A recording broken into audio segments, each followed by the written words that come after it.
Yeah, so we looked today at this question about surrender.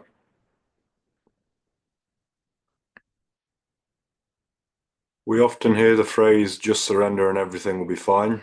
But when things don't turn out the way we wanted, doubt creeps in. Doubt is usually either maybe I didn't surrender completely or I did, but perhaps the guru didn't hear me. Simple answer for this, if doubt is there, then we haven't surrendered completely. Because when surrender is there, there's no doubt. And I think at some point for me, this path just seemed like only surrender, just surrender on deeper and deeper and deeper and deeper and deeper levels. Well, that was mainly the path for me. It wasn't so much of this kind of ambitious, sorry. I always think ambitionate is a word, or I forget which is the real one, ambitious or ambitionate. Um, Yeah, it wasn't so much this kind of thing of, having a strict regiment of meditations and practices and pilgrimages and all of these things. It was more dealing with life, accepting life, accepting the life situation. Um, I think I think the way that that was maybe a bit different for me is that I already had this kind of crack in my perception of the world. I mean, when I was, 10 years ago, when I was 20, kind of all of my main ambitions kind of collapsed. I wanted to be a musician and a writer, and then after that, I wanted to be an academic and all these things. And somehow or another, all of these things collapsed. Dropped out of this university after about a month or two, good university in UK and the rest of it, and then I was back in a completely like bare position, no money, couldn't even drive at that point, had to move back in with parents and all this kind of stuff. Had no job, had no qualifications for job, had no even work experience. So, this is when my whole journey of surrender really began. And by the way, it's not like with these ambitions I had, when I was younger, it's not like I couldn't have done anything with these. I didn't actually have any obstacles to doing anything. I could have gone down any of these roads, even maybe at younger age, sports and stuff like this. But the only question for me was that somehow around that time, that will got broken. The will to, okay, I'm going to do this. I'm going to push myself to do this. I want to do this. I want to be in this place in life. So once that was broken, I said to, I said to life that, look, I've tried, I've tried my best. These were my rudimentary ideas for living and for what I wanted to do with life. Now you will have to lead the way, and I'll just kind of accept how things go because I didn't have many other kind of really solid interests outside these things. I got into kind of music and books and stuff when I was a teenager, and that was it. I wasn't really interested in anything else, to be honest. I was never really interested in this making money or careers or all of these things. I'm not saying there's anything wrong with these things, but for me, I think these things peaked around the age of between maybe 7 and 10. I was interested in these things. I said, I want to be this and that, and I want to have a mansion with a swimming pool. And, I used to sometimes buy some sweets in the morning on the way to school and then sell them in school. But, these things wore themselves out already by the time I was, I don't know, 11 maybe, and then after that, no interest whatsoever in that realm of existence somehow, whether good or bad, I don't know. So that's really where this journey of surrender started for me. And this journey of surrender, it's always between you and life. The you in this case is the you that wants things to be a certain way, believes things should be a certain way, fears that things won't be a certain way. And then there's life, which says, whether we like it or not, life brings things into our life. Life takes things away from our life. Life sometimes just tells us or shows us, look, it's going to be like this. So, and also once it happens, once you start, like I did at that time, I gave that full, you know, kind of space to life to say, okay, I'll I'll just follow where you kind of take me. Once you give that, you know, once you give that away from life, life will accept it. Life will always accept it and say, okay, fine. And life will take that, but then once you get onto this track of surrendering, of giving away control, giving away your feeling of this is how it should be, and I have to make it like this, and if the world is not going to, help me with this, I'm going to force the world. And force the world eventually means force people, force friends, force family, force co-workers, force whoever. You become a big politician or something, dictator, you can force many people to do many things, right? So, what was I saying?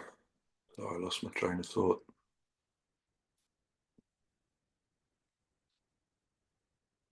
So once you start giving away this control, life will start kind of taking more. Life will say to you, okay, fine, fair enough. You've surrendered this amount. You no longer care about this thing anymore. You no longer try to control this area of your life anymore. You've surrendered it, fine.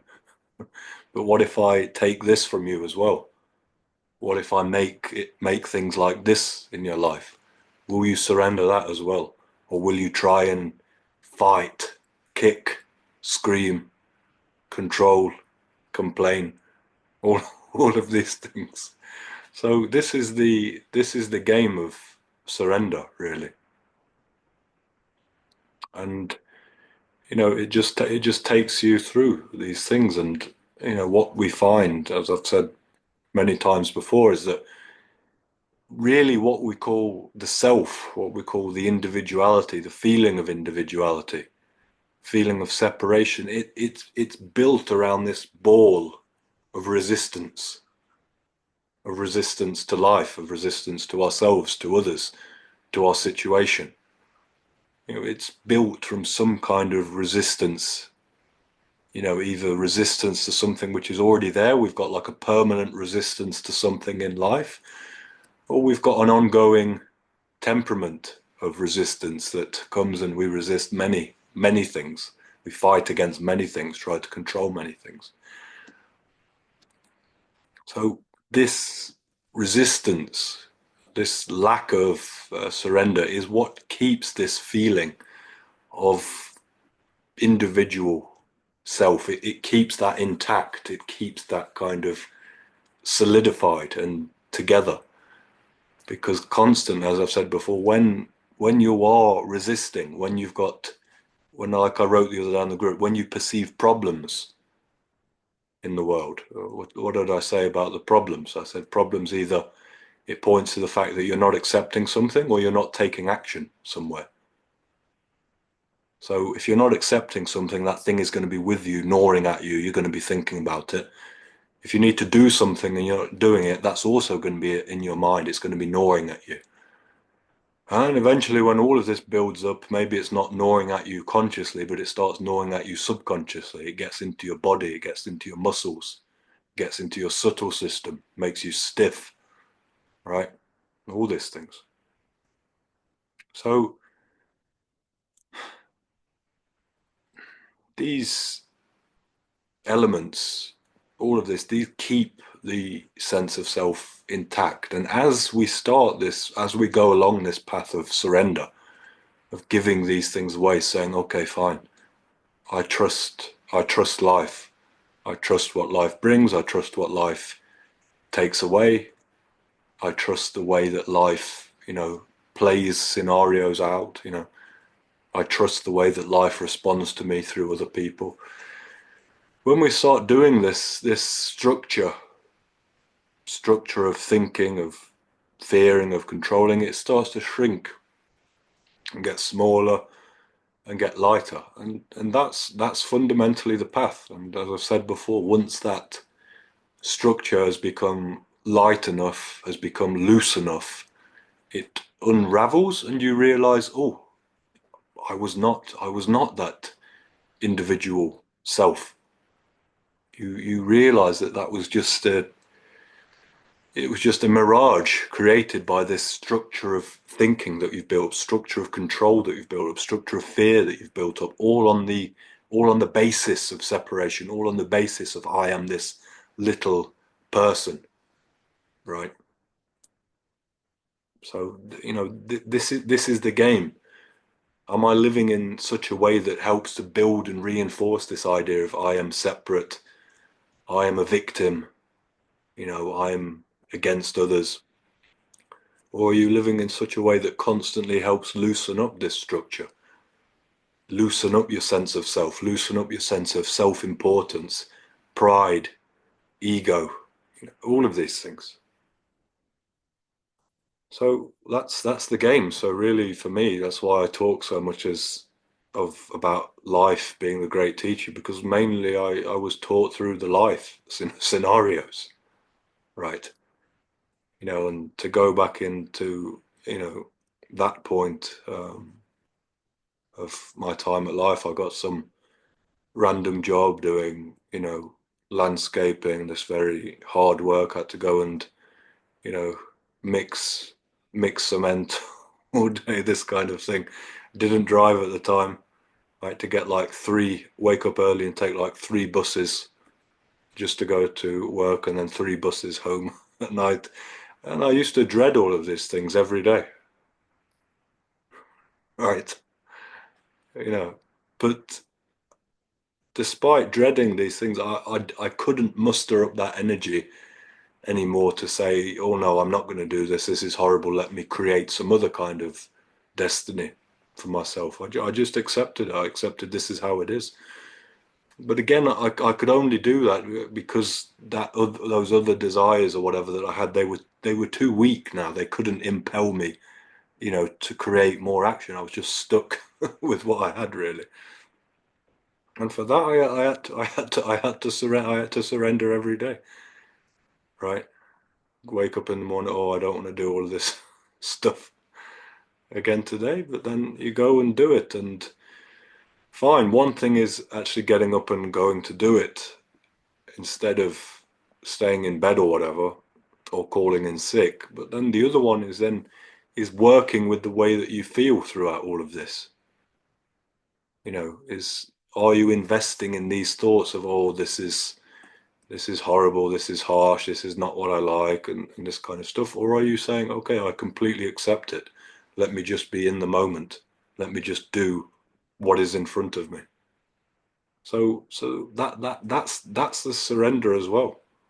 You're surrendering into the present situation of this is it.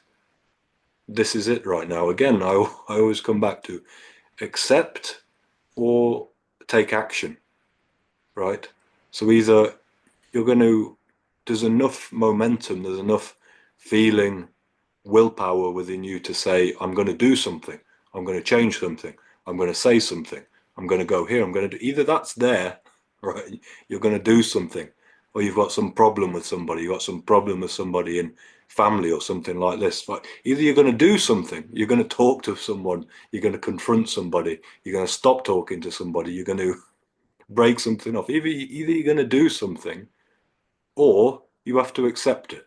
There's no, in ordinary life, there's a big space in between this where you can do whatever nonsense you like. You can think about it every night. You can keep yourself awake every night thinking about these things, worrying about these things. You can talk to other people about all of these things.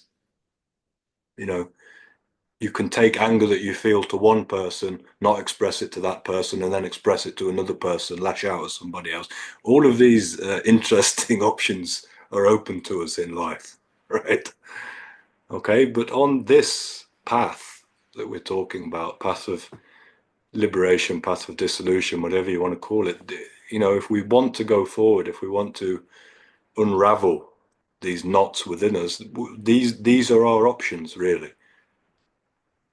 Either we've got to do something, we've got to put something in motion, or we just have to accept this is things are how it is. And both of these things actually need the spirit of surrender behind them. Because when you accept, you have to trust. You have to trust that okay, this is how things are supposed to be. I was reading, um, just editing the next Avad Hutum book now, which, if you don't know, they're just everything I write on the group. It's just we get up to 40,000 words, and then I make the next volume. So after volume one was done, I've reached another 40,000 words, and now I'm putting two together. So we collected all the quotes and now editing them. And there's a nice one I wrote about hope. And hope, surrender is not like, oh, I surrender and I hope that, you know, God or whoever makes everything right, or I hope he makes it how I want things to be. It's not that. That's a meager level of surrender. The surrender is I surrender that whatever happens in this situation, whether apparently bad or apparently good, that's how it's supposed to be. Right? So you're not keeping some sneaky hope in the back of your mind that things are going to be like this or things are going to be like that. Because hope is desire in some way. And desire generates more experience.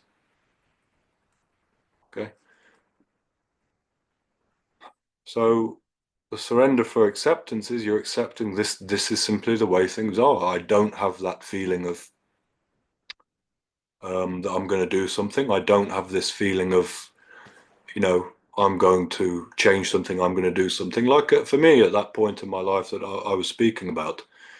Why was I left with acceptance? Because I didn't have the energy, the willpower in that case, to go and do something else. I didn't have that willpower or energy to say, "Oh no, screw all this manual work. I'm going to go back to the university and sit in a nice warm library all day." Right, to do that kind of work.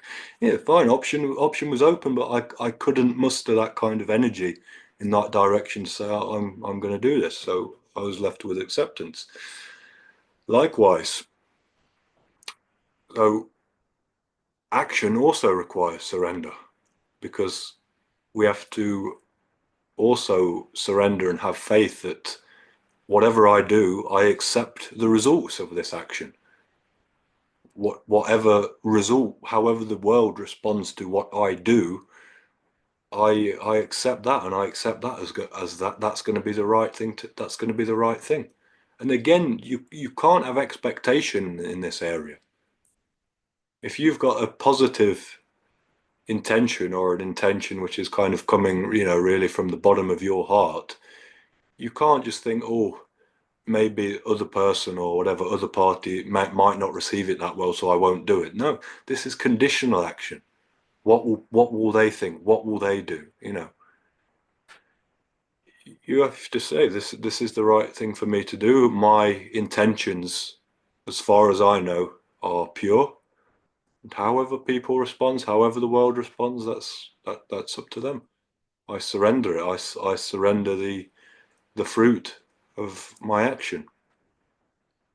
So this is how it is. This is the surrender. And again, once you start doing it, you're eliminating so much of all the things that usually keeps us bound and tied up and tight, all of the expectation, the entitlement, the regret. How about the feeling of, oh, I did this for this person, I said this to this person, but look how they responded, or this and that, or they responded in a way I didn't like. So what? Why did you do it then? You did it just to get a certain reaction, or you did it because you felt it was the right thing to do? If you're basing your whole, your life and your feeling of well-being about the way that other people respond to you, you're going to be very miserable in this life, and your mind is going to be very unstable. People are going to do what people do. There's nothing you can do about it. You just have to walk in your life with as much clarity as you have in each moment, as much wisdom as you have in each moment, with as far as you see it, pure intentions. Our intentions won't always be perfectly pure. We'll we'll see this in hindsight. We'll say, okay, I thought my intentions were pure, but okay, concealed within it was this and that desire. Fine. This is going to happen. All of this is going to be happen. We don't become, liberated overnight. And even even liberated beings sometimes do think, and we think, oh, how can somebody like that do this or that? So, you know, I was saying to someone as well recently that we were talking about karma and, karmic results of stuff like what actions bring about which karmic results. And I said it always depends on your intention, right? Always depends on your intention. From an outer action, an outer movement, an outer series of actions, can have thousands of different intentions behind them, right? Even if, okay, you're punching somebody, punching somebody in the face, you can be punching somebody in the face to, be angry, be nasty, try and, control somebody. Or maybe, somebody is threatening you, your family, or whatever. And if you don't punch this person, you know, people who depend on you are going to get beat up and beat and hurt. So even though we say ahimsa, non-violence, these two situations of hitting somebody, the intentions behind them are completely different, and that action will yield a completely different karmic result.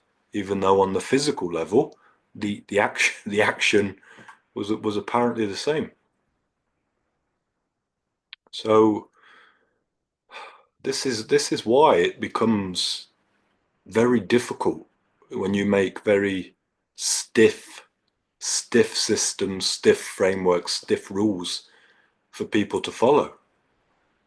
Because life doesn't have a system. Life doesn't have a framework. Life doesn't have a structure. Life doesn't have a guidelines. Life doesn't have a, you know, orientations and all this kind of things. Life is free and like infinitely creative, right? I also discovered this in my youth, also when I was still playing music and writing music and making songs and all these things, poetry also. I had a few times where I liked this and that band or something. I thought, oh, I want to write a song just like them. Whenever I would do this, the result would be just absolutely horrible.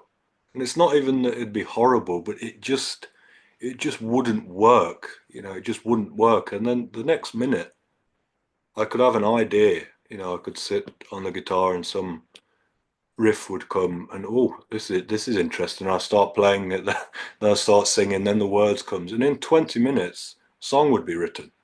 Music, words, lyrics, melody, everything. Totally effortless. Totally effortless. And this made me realize, maybe not in the time, but certainly at hindsight, that when we tap into that place of originality, truth, it's creative. It's infinitely creative, and when you're in that, it's completely effortless. It just flows. But as soon as we start thinking that, look, now I need to conform myself to this or that, then life becomes very stiff. Our movements become very stiff. So, so these things are difficult. At some point, you know, we have to say, I trust my intentions. I trust my own purity. Maybe if you don't trust your own purity, you don't trust your own intentions, maybe then you need to go into a very strict system of, I can't do this, I can't do that. You know, I have to wake up at this time every day. I can't go there. I can't go. I can't say this. I can't say that. Um, all of these things. But for me, my personal opinion is that if we really think that we've got a certain purity of intention, then we should give ourselves freedom to act in a certain way, which means we should give ourselves freedom to sometimes conflict with people, shout at people, argue with people, set boundaries with people. This kind of stuff. Um, all those kind of things. So this proliferation of karma and karmic existence, it always comes mainly through doubt, through divided action, through somehow action that's not total, which is it's you're doing something, but you don't have 100% trust in it. And having 100% trust in your actions means a total surrender of the results, which means you do something, you say this feels right, and you do it, and you don't care what the result is, right? Whether apparently good, whether apparently bad, you take full responsibility for whatever ever happens, you know. So that means no matter what happens there, your mind is never caught up. Your mind is never caught in this web of, oh, I surrendered, but oh, now this has happened. Did I surrender completely? There shouldn't be this question. Did I surrender completely? This is what I did. This is the result. Finished. That, that's it. The question, did I surrender completely, already means there's some argument with life. It's like saying, well, things didn't come out exactly as I expected. If I surrendered a bit better, would you have given me what I wanted, God? Right? It's it's like this. I mean, this is how it is. I mean, life is not something to be to be bargained with. It's like, you know, really we have to become, I mean, devotees, bhaktas, whoever, Sufis, all this stuff as well, they do in poetry and stuff, they do speak in this language of subjugation, of total surrender. You know, that this quote as well, thy will, not my will. It is that kind of total submission before the will of life. But we also have to accept that life is also operating within us. So that means as well that some flow is within us. This is the thing I've got to do. We have to accept that as life as well. We have to say, yeah, I submit to my own flow of what I feel is the right thing to do. I submit to that. I do that thing, and I also submit to however life responds, to whatever I do, however life responds to me. So again, the science behind this is that once you start living like that, you've got nothing. There's nothing to think about because there's no conflict within you. There's no argument within you. There's no resistance within you. You wake up in the morning. Okay, what's to be done today? Okay, what's to be done in terms of, okay, this is what I need to do in terms of keeping the body alive, surviving. This is what I need to do in terms of my dependents, people who depend on me, family or whatever. This is what I need to do. Okay, somebody message me, friend or something message me. Okay, I feel like replying. I've got a funny reply or something, or I want to gossip about something like that. You know, life has to get into this kind of flow where we just see clearly in each moment what needs to be done, and we do it without a second thought, without a doubt, without constantly tripping over of, oh, should I not, should I not. For me, there's no question of should I not whatsoever. But this should I, when I feel okay, I'm gonna do something. I'm not thinking, oh, I'm gonna do it, and I hope that this result comes about. Or I'm doing it, I'm thinking, oh, but God better make sure that in response to my action this happens. No, I do it. If something good happens, fine. If something not so good, And eventually, once this surrender goes really, really, really, really deep, then there's no good or bad for you whatsoever, because you've overcome this apparently good and apparently bad. This is the power of acceptance. This is the fact that acceptance leads to equanimity. Once your acceptance becomes so strong, you you overcome all possible situations in life. It's like this beautiful quote I like by this Dzogchen master Tulku Ogyam Rinpoche says, "As a yogi, you are in charge. You command your own experience." What does that what does that mean? It means okay, on the outside, apparently something really bad happens, something really negative happens. But through the power of your acceptance, you remove the apparently bad, the apparently negative, the apparently detrimental elements out of it. Because your acceptance is 100%. So that negative, that bad, that whatever, that unpleasant, you don't see it.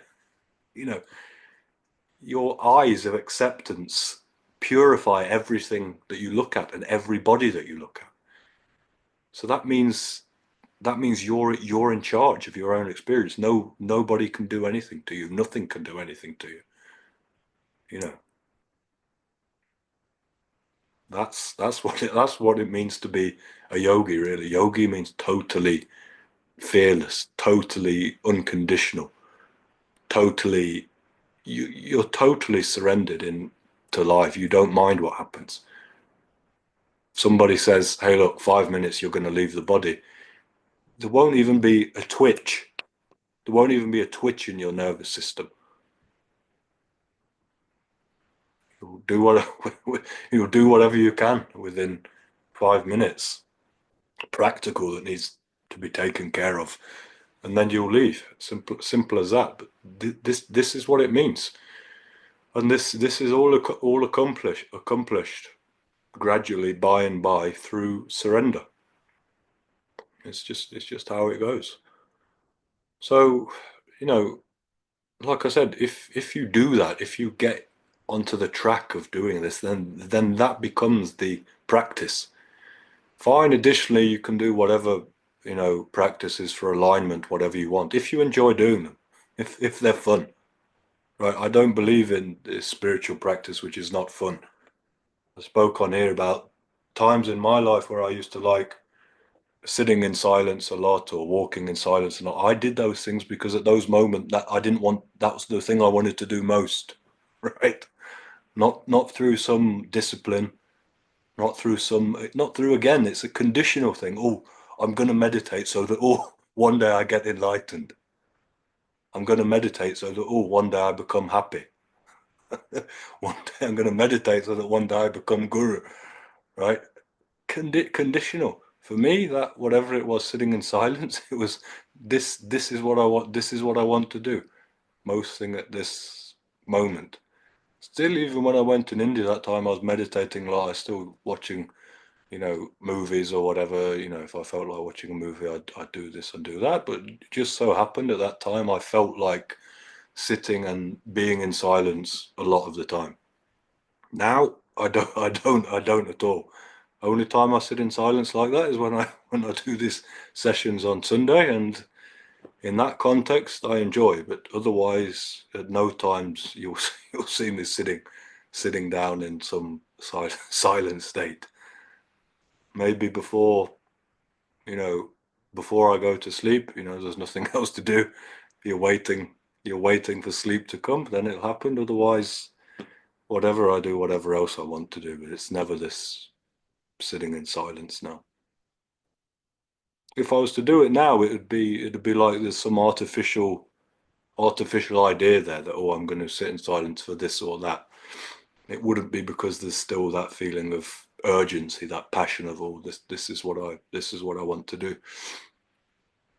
So life has its own rhythm. So we must be prepared for this as well, that life changes and we also change. We shouldn't expect that we're going to, oh, I've got my little nice way of living that I'm used to, and I'm just going to live like this forever until I die. Life doesn't work like this, especially on this path. We'll change.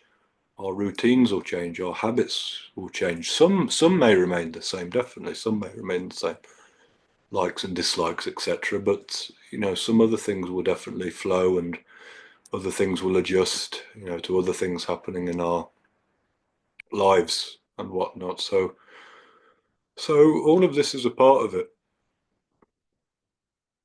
So to sum up about this surrender, it's the core part of the path. What is not surrender? Arguing with life, expecting from life, hoping from life, trying to control. And as I've said, with this control thing, it's a slippery slope. Because okay, we can say, okay, I want to control. Let's say, for example, I want to control something in my own routine, right? Let's say we have got some kind of neuroticism. Let's say we have to, you know, I have to, maintain a certain weight or something like that. Or I have to maintain a certain amount of hours of sleep at night, or I have to maintain a certain hour in the day that I do my meditation. Fine. And so you imply this spirit of control to yourself, right? For instance, you want to eat something sweet, tasty, but you think, am I going to put on weight doing this? Am I going to get a bit fat? So you use control, you use your willpower. Instead, you have an apple or water or nothing or air, or you become breatharian. Right, that one. Other one, okay, you've got to get certain hours of sleep. You're watching a movie's going on another hour, you want to be in bed now. You say, you really want to watch the movie, but you say, no, no, no, I've got to get my 12 hours sleep or whatever. You turn the movie off, you watch tomorrow. What was the other one? Meditating. Somebody rings you up, friend, family. Oh, look, I really need to talk to you. Now I'm in real trouble. So you say, no, no, no, later. I've got to do my 1 hour's meditation out this same time every day, same place every day. Uh, incense lit, pictures of masters, all these things ready, flowers, all possible, uh, paraphernalia, clean white clothes, reduction, all this, right? So you do that, and say you live on your own or whatever. You can control all these elements pretty well. But for instance, in that last example that I gave you, someone else is invited into the picture. And there's a question here, hey, look, somebody needs me, somebody wants something from me, but I have to surrender my control over this specific, part of routine in my own life to do that. What do you do? Do you surrender, or do you hold on to my control? It has to be like this. In the latter case, if you do that, maybe you missed a chance to actually be there for somebody. You missed a chance to actually be useful instead of pretending to be spiritual. You missed a chance to actually do something in the world instead of pretending. So you see, this game of control is very tricky. And then take it out a bit further. Let's say you've got family or partner or kids or your boss or something at work or whatever, or not even boss or whatever. Then you then if you have this ideas of control, I have to have things like this. Then other people have to start adjusting things around you. Then it becomes I control myself. Very quickly it becomes I control others. You see? And controlling yourself also is a kind of it stiffens, it tightens one to a certain degree, and this has its own effects. When you start controlling other people, this is when you start going into a darker territory because you start interfering with other people's wills, other people's destinies, this kind of stuff. One thing, okay, let me try and control. One thing. Next thing, oh, let me manipulate to control. Third, let me control by violence, let me control by force. Each of these steps has more and more severe karmic comebacks. The more and more control used, the more and more manipulation used, the more and more force used.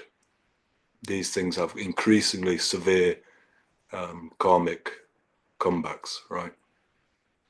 For all of these things. So we can see how deep all of these things go. I mean, I'm talking about control on a very interior level of, oh, okay, I'm letting things go within myself. I'm accepting, but many people, this control is not just this little inner subtle feeling. It's extending out into all of their relationships sometimes, and the whole way that they exist has this element of control with it.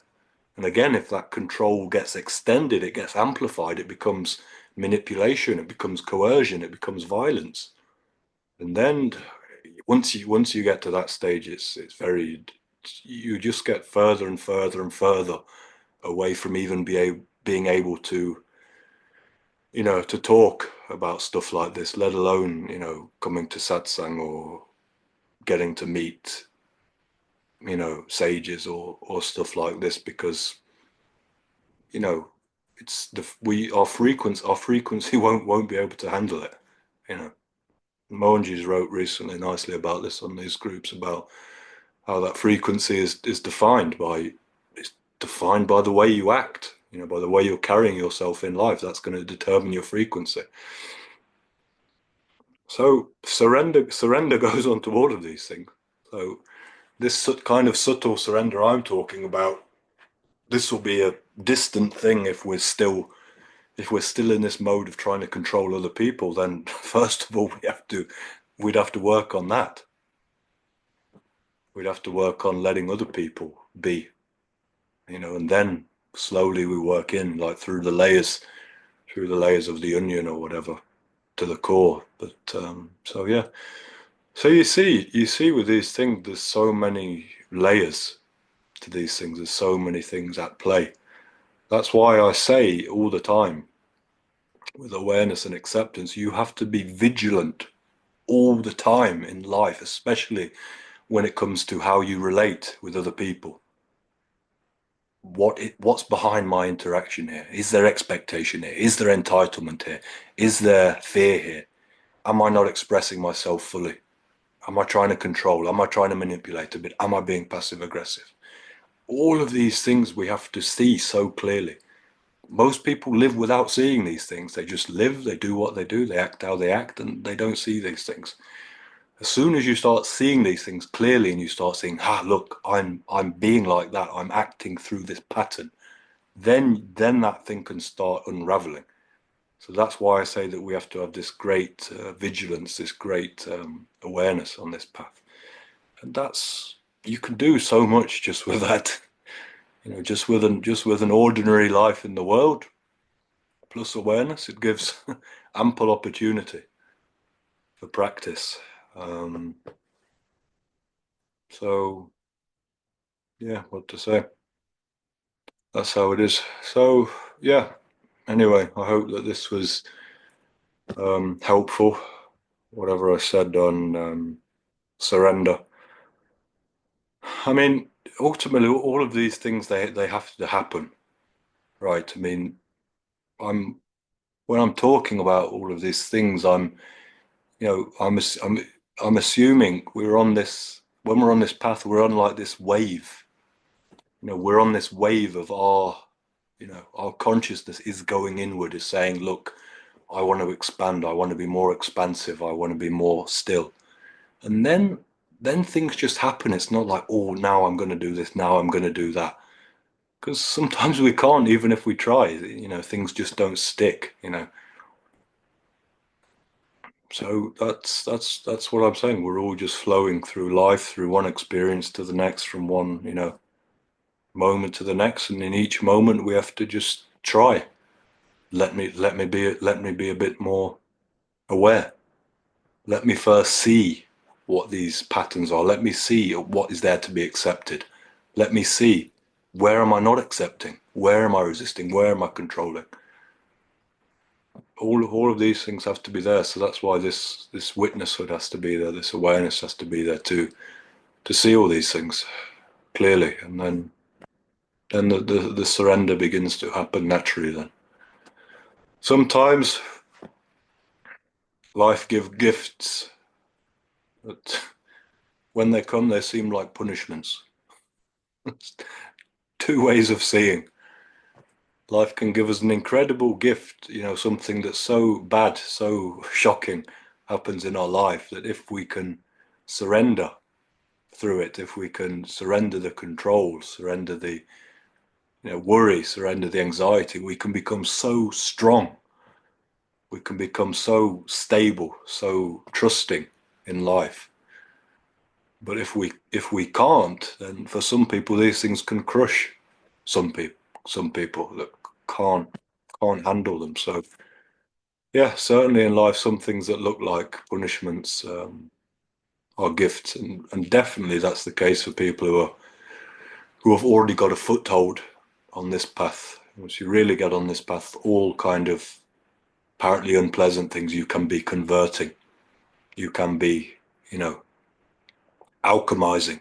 That's alchemy. When they talk about alchemy, spiritual alchemy, it's the conversion, you know, of base metal to gold. Base metal is some horrible experience. Gold, you're turning that horrible experience into just, I'm not saying you're turning it to a nice experience, but you're neutralizing it. You're taking all of that negative energy out of it, and it's just becoming part of a flow of equanimity, flow of neutrality, flow of peace. Anyway, we're done.